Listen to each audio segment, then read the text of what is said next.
So, roots. Imagine if you can, two seeds.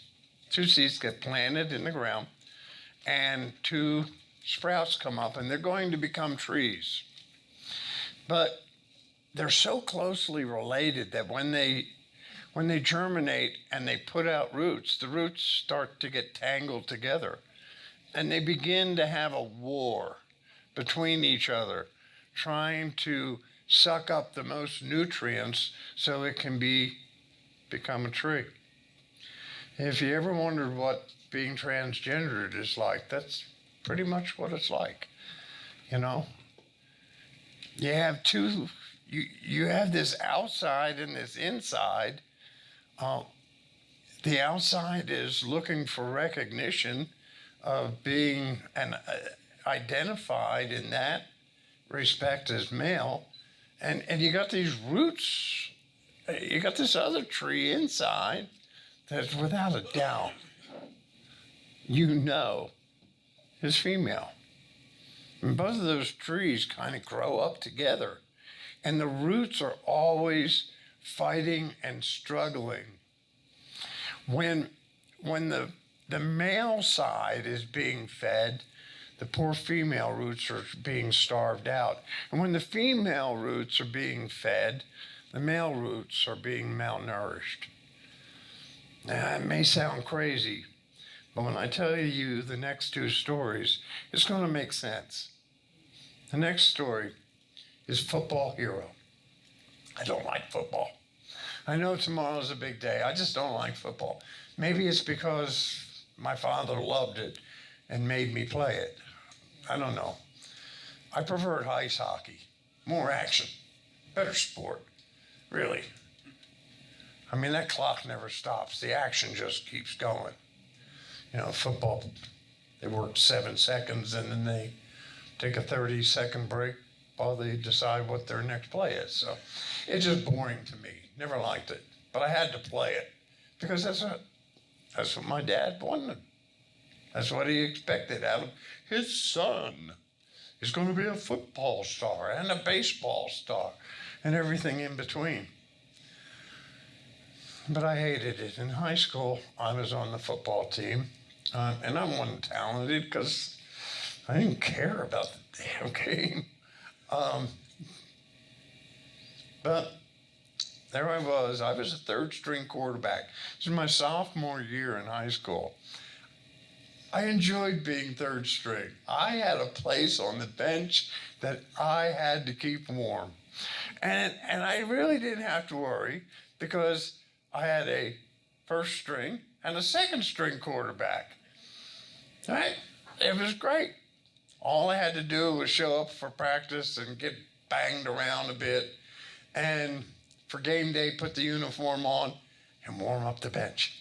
And I was happy with that. It was great, no problem. Until one day, the backup quarterback couldn't make the game because he had the flu. Bad. And I said, oh, it's still all right. I mean, still got the first string quarterback out there. It was no problem. And it was at the end of the third quarter, beginning of the fourth quarter, when our first string quarterback got hit hard. And he had to get carried off the field. Oh, boy.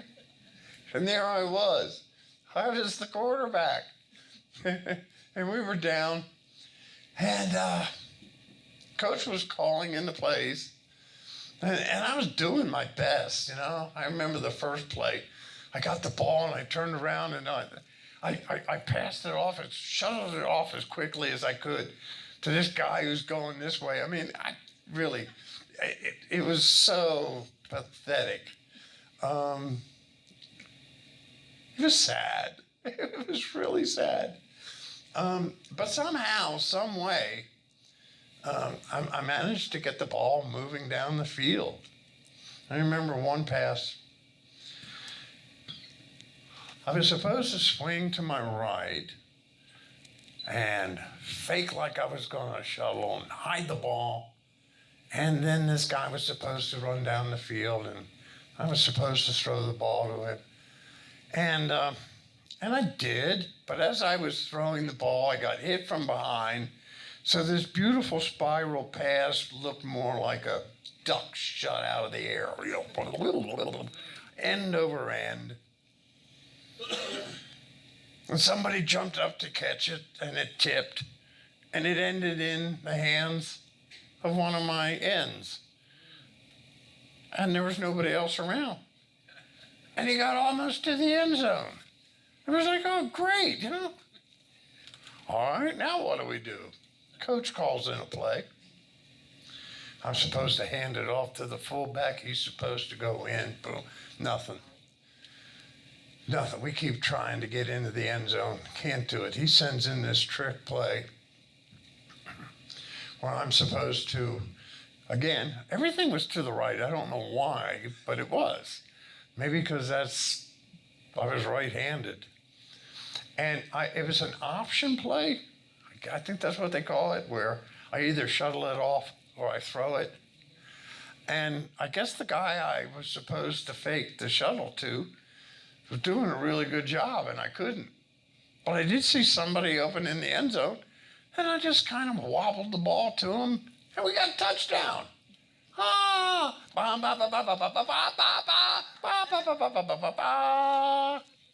And the band's playing, and I'm getting hit on the helmet. Way to go, yeah.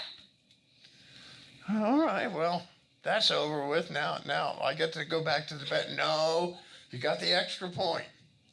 Yeah, well, I'm not going to kick the extra point. Well, we're not going to kick the extra point. We're going for 2. Because if we get 2 points, we're ahead. It's late in the game now. So, oh, okay, well, what's this play? Well, this is another one of those to the right. I'm supposed to fake a handoff and hold it and shoot through this hole. And it's like, oh my God. But it worked.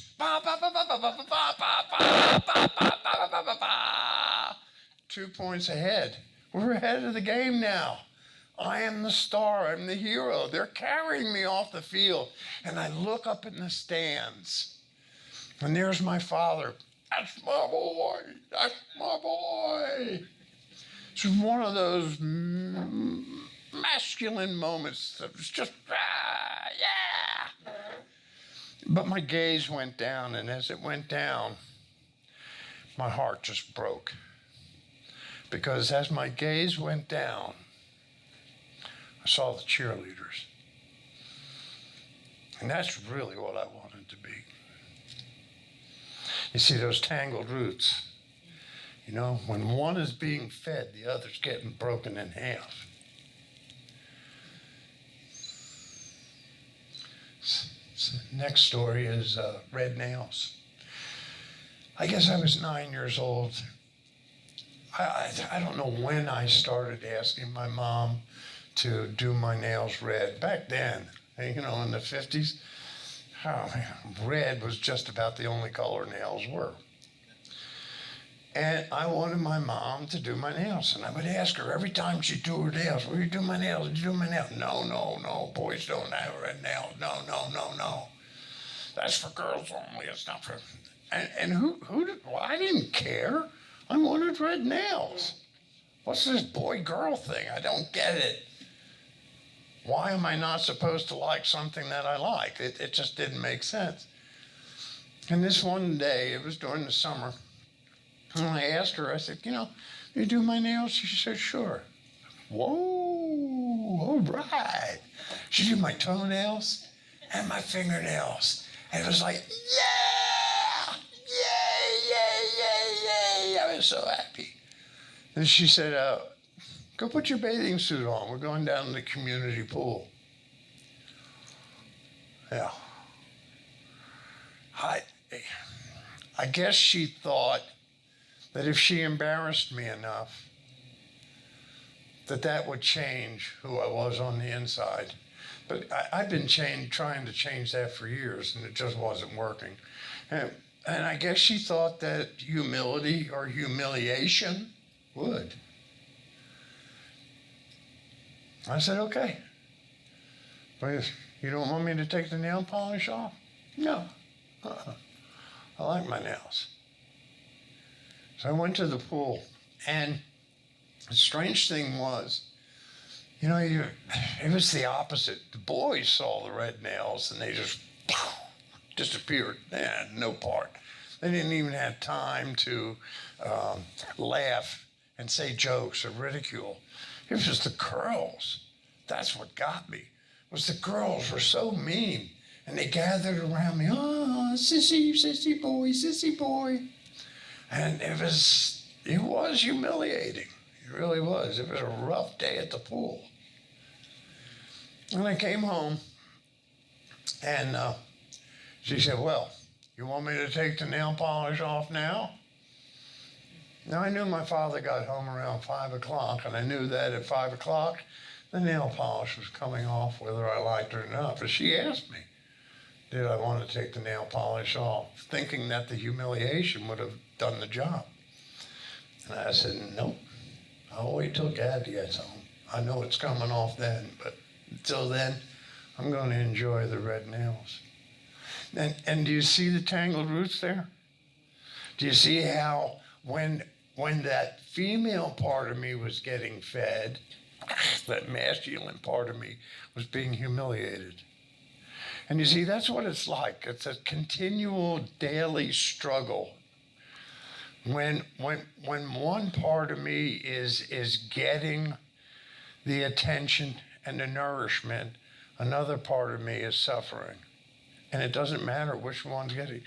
There's always somebody inside or outside that's going to get hurt. And it's kind of like what it's like. Ain't it, Club Bug?